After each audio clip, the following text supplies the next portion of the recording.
toma el relevo.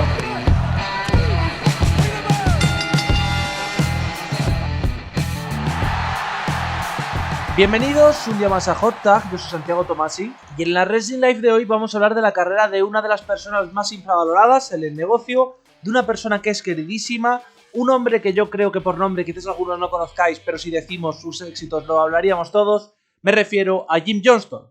Recordad que podéis suscribiros, darle a la campanita y seguirnos en Twitter, en @HotTagYT. Repito, @HotTagYT. Y es que cuando hablamos de Jim Johnston estamos hablando de alguien distinto al resto del mundo. Es de las personas más importantes en nuestro imaginario colectivo porque del 95% de Simpsons que nos gustan, 90 son suyos. Fue el creador de muchísimos teams como el de Taker, como el de Kane, como el de Owen Hart, como el de Bret Hart, como el de Warrior, y constantemente lo que hacía era darle personalidad, tanto al personaje como a la propia historia, al propio producto. Fue también la persona que puso las primeras canciones a WrestleMania, es decir, fue un hombre importantísimo en el sentido de que gracias a él el wrestling evolucionó. Es más, hoy el Simpson de Taker nos provoca escalofríos, el de Kane es terror puro, el de Hart y Warrior son sobre todo pura energía, pura emoción, y esto es importante. Pero ¿qué es lo más importante? Que él no tendría que haber hecho esto.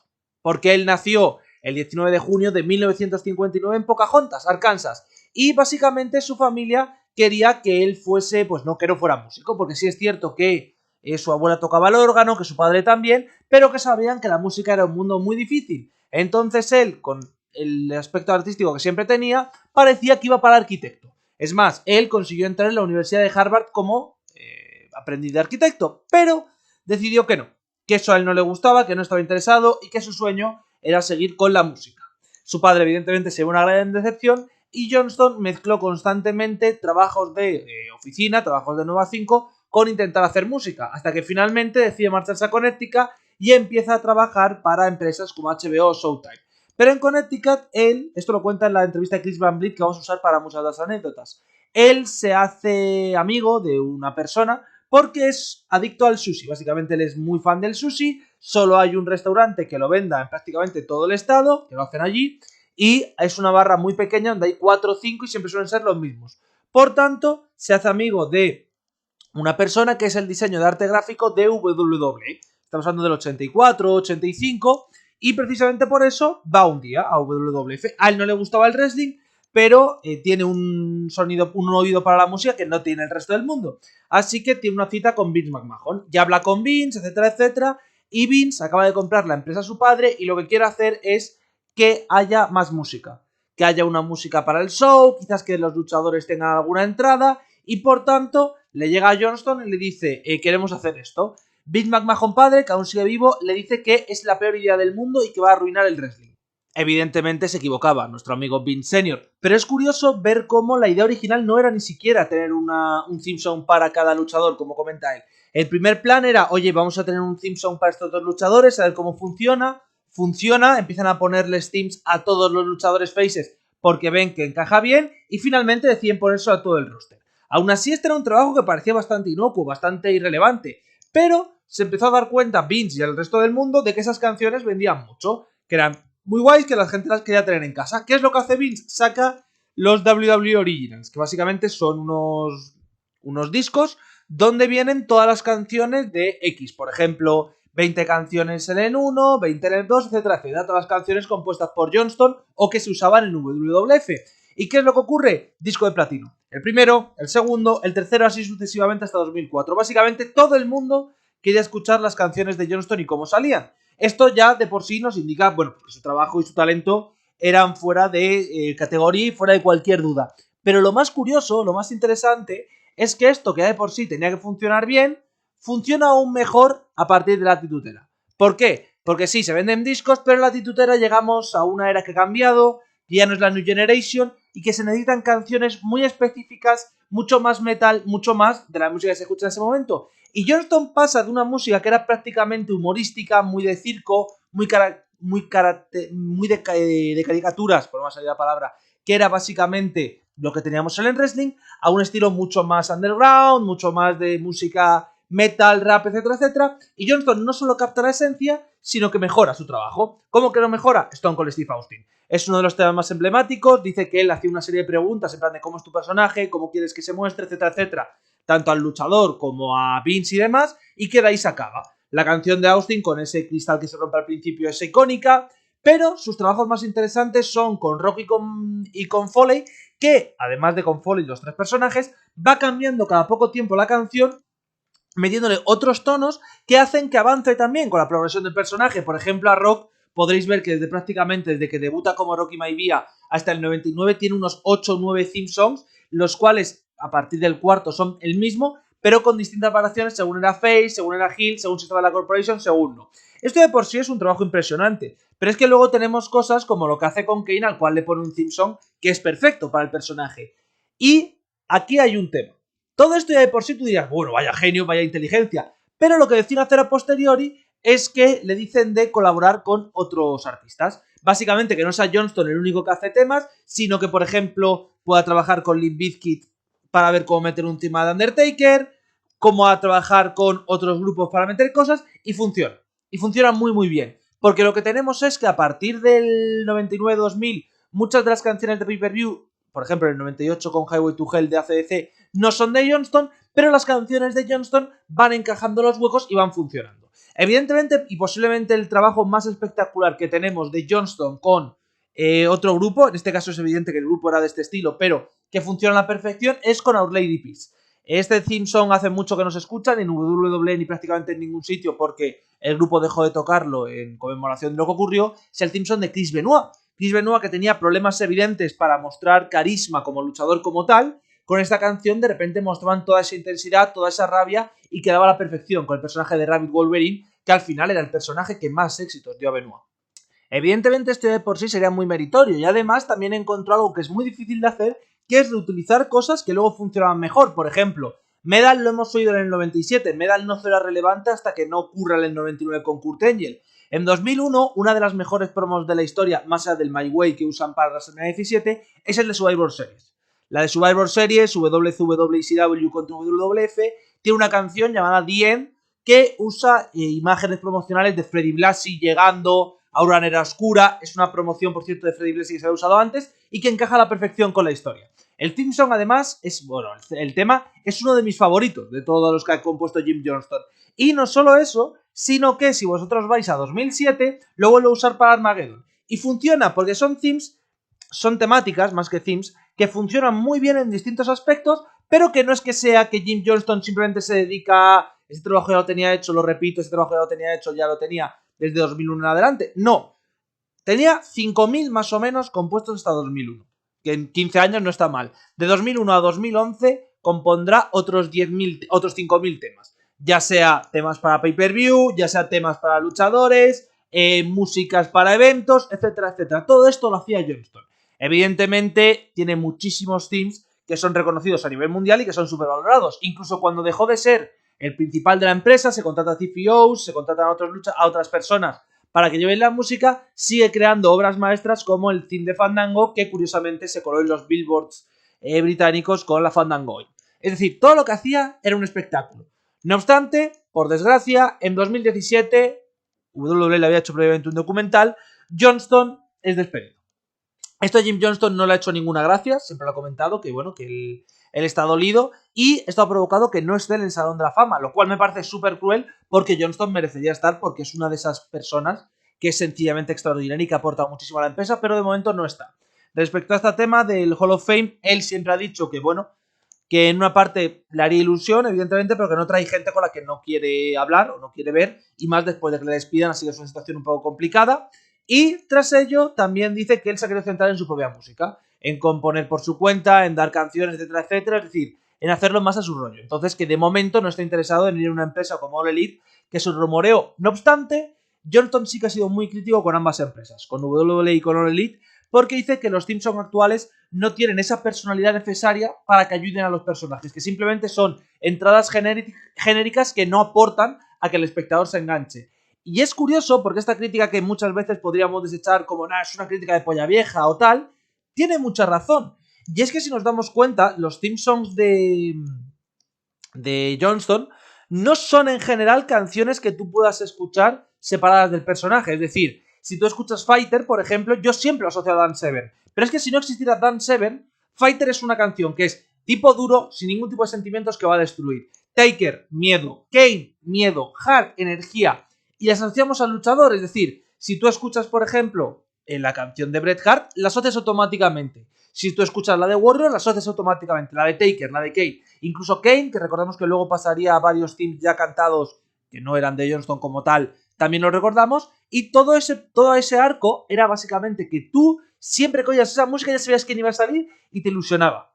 Y te ilusionaba y la entrada era algo a ver. Actualmente, y esto es verdad, hay un problema y es que no tenemos esa sensación.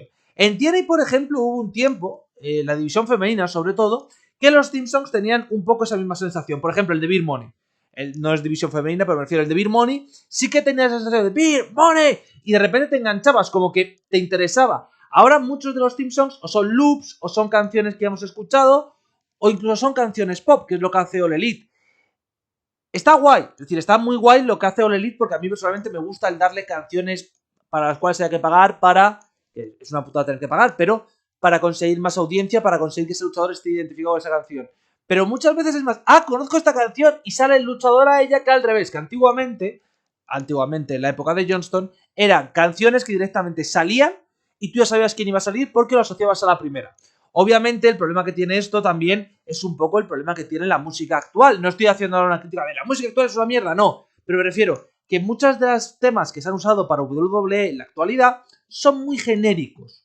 Son muy algo que podrías escuchar en la radio, habitual de tu coche, y que eso no le da ese matiz que le daban las canciones de Johnston. Las canciones de Johnston no son canciones que tú fueses a escuchar en la radio. Es decir, a posteriori sí, pero si tú te pones esa canción sin ningún tipo de contexto, son canciones que se quedan como vacías, que no funcionan tan bien. Necesitas ver el personaje para entender el porqué de la canción. Y cuidado, porque esto no es fácil, esto no es algo que tú puedas hacer de forma regular, de forma normal. A mí me parece sinceramente que el trabajo que hay detrás, el trabajo que se ha hecho, es extraordinario. Sin duda, me parece que es una maravilla. Pero lo que hacía Johnston es muy difícil de replicar, es prácticamente imposible de replicar. Y su despido, personalmente, me parece absurdo. Entiendo que sí que había un problema evidente de que Johnston ya no hacía tan grandes teams y sobre todo que Johnston ya no encajaba tanto en un producto actual, es mucho más mayor, le cuesta más adaptarse. Pero es que Johnston ha sido la música WWE durante prácticamente 32 años. 30 a tiempo completo, 25, los últimos 7 un poco más alejado, pero 32 años. Literalmente Johnston es el primer hombre que pone música, el primer hombre que hace que WrestleMania funcione, el primer hombre que hace que Bret Hart todos les asociemos con esa estridencia del principio de su canción, que Taker sea tenebroso. Es muy importante asumir que todo este proceso no es un proceso fácil. Y claro, luego está la duda, ¿y por qué Johnston no está en otra empresa? Pues bien, no está en otra empresa porque no le llamaron. Jim Johnston lo contó en la entrevista también con Van Vliet, con Elite simplemente no le llamó. Y luego también estuvieron hablando de si él estaría, y dice que ya no quiere estar a tiempo completo. Que él ya está cansado, que le ha dedicado muchos años y que ahora él se hace sus mierdas, perdón y siempre comprando la expresión, y que actualmente lo que va a hacer es un poco más de, oye, si queréis una canción o un sample tal, yo os lo hago, pero no voy a estar aquí todos los días, 16 horas al día, buscando qué canción encaja para Kenny Omega, qué canción encaja para Daniel Bryan, etcétera, etcétera. Y me resulta curioso. Primero, que no va a entrar en Hall of Fame es algo que tenemos que asumir. La polémica sobre el Hall of Fame es la misma de siempre. Te han despedido, mirar a la cara, etcétera, etcétera. Pero me resulta muy curioso que no se le valore más. Porque sí, por ejemplo, nosotros le mencionamos en el Salón de la Fama de este año. No le hemos inducido, pero sí le hemos mencionado. Y seguramente, y no dentro de mucho, entre él en Hall of Fame. Porque básicamente es alguien que lo merece, es alguien que es legendario, es alguien que es importantísimo. Pero es muy curioso como mucha gente ya no habla de él como si no fuese relevante. Y si nos damos cuenta, gran parte de nuestra afición, no toda, obviamente, pero gran parte de nuestra afición viene provocada por él. Y viene provocada por él porque es algo tan sencillo como lo que todos recordamos del wrestling es una canción, es un cántico, es un tal. No recordamos, no podemos recordar tan sencillo un combate que nos identifique el luchador, pero sí podemos contar qué canción, sí podemos contar cómo funciona, pero sí podemos hacer 3-4 cosas. A mí, personalmente, me alucina el ver cómo lo que hizo Johnston durante tantos años es actualmente tan infravalorado por parte de la propia empresa, porque no es que sea que los fans tal. Es que han sido ellos quienes jodieron todo. Es muy importante para nosotros como fans y para yo creo que el mundo del wrestling asumir y entender que lo bonito que tiene este negocio es precisamente esa asociación de ideas que hacemos, ese disfrute, esa sensación de diversión. Y lo que ocurre o lo que parece es que nos hemos quitado esa parte de la música. No es que no es importante, es que las entradas no son importantes, es que lo que importa es solo lo que pasa en ring, es que lo que importa solo son las storylines, es que esto nos quita tiempo, es que eso es parte de la mística del wrestling. Es decir, cuando sale, por ejemplo, Jericho con Judas, el público se vuelve loco y es parte incluso del combate. Y evidentemente Judas es una de esas demostraciones de que no es una canción genérica, de las cuales me estoy quejando ahora. ¿Por qué? Porque encaja con el personaje de Jericho, porque el público lo conoce y porque todo el mundo disfruta. Pero cuando tenemos muchas canciones que no nos dicen eso, es triste. Es decir, ¿a qué me refiero con es triste? Vayamos a la actitud. El Hello Ladies de Val Venis en su entrada es mítico. Incluso canciones que son malas o que nos desesperan, por ejemplo la de Test, cumplen su objetivo. Todos nos recordamos del This is a Test. Right to Censor es horrendo. Right to Censor es un ruido horroroso que se te clava hasta los intestinos y que odias a todas partes del planeta. La tienes ahí. Es más, voy a decirlo, el theme song que más odio en mi vida. ¿Entonces sabéis cuál es? El de You Are Dealing with the X Factor. Que es un theme song mal hecho, que está mal metida el mix por debajo y la base y queda como el culo. Es decir, que es una canción terrible. A cualquier nivel musical es horrorosa. Bueno, pues tiene muchísima personalidad y todos la podemos asociar. Tú ahora coges un theme song actual y es difícil que lo asocies. Es más, tú coges el theme song de S.H.I.E.L.D. y coges el de ahora de Roman Reigns y el de ahora de Roman Reigns suena que es súper artificial. Esto es un problema.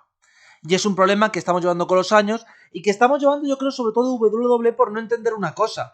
ECW que hacía, pillaba canciones pop, bueno, pop, en aquel momento no existía el pop prácticamente, o no existía el pop para ECW, existía el rock, hard rock y heavy metal, y lo metía, como Enter Sandman. Hostia, como mola, tenemos música de este estilo. WCW metía canciones súper topiconas, que la mayoría no eran buenas, y que las mejores eran remixes de canciones esto, como por ejemplo la de DDP, que es claramente la base de Nirvana. Vale.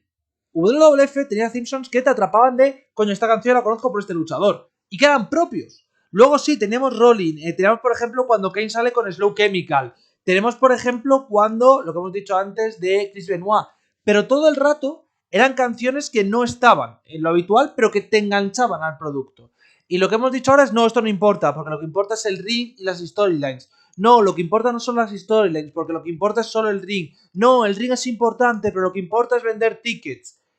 Es perder un poco el alma de por qué veíamos wrestling. Obviamente hay más horas de programación, a todos nos cuesta más, hay más oferta, lo cual es bueno por un lado, pero es malo en el sentido de que de repente es de, nada, yo solo me quiero centrar en esto. Y perdemos parte de la estructura global o de la diversión global que tiene el wrestling. Y personalmente, cuando yo estoy viendo WWF de los 90, la parte que me engancha, además del producto como tal, es que esas canciones, es que esas promos, es que esas cosas me enganchan al producto.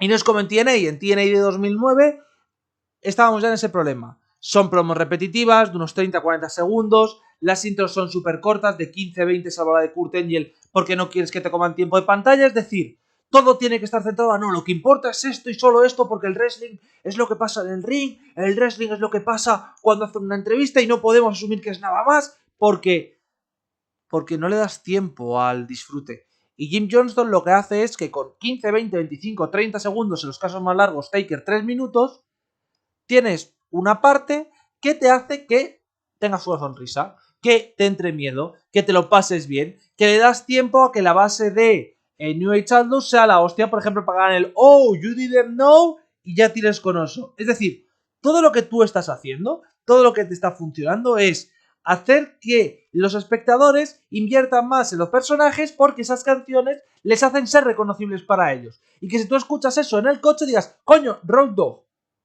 Si tú ahora mismo escuchas una canción, por ejemplo, la canción ahora que está usando Ruby Soho, no vas a decir coño Ruby Soho, vas a decir coño qué cancionaza, Rancid. Es decir, no sé si me explico, que sí que se puede hacer y está bien, pero en WWE es que literalmente ni pasa por no suena en radio.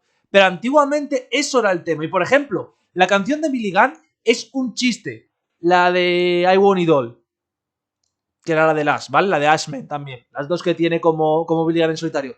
Son canciones icónicas que actualmente no tenemos. Incluso la de Fandango, que es un meme, por razones obvias, porque es memístico hasta decir basta, es funciona. Y esto es el gran legado que nos ha dejado Jimmy Johnston y que a veces se nos olvida. Así que hoy no solo homenajeo a Jim Johnston, sino también todo lo que ha hecho por el mundo del wrestling. Yo me despido, recordad que volveremos el viernes con un vídeo de opinión y el domingo con Lucha Underground. Así que hasta la próxima.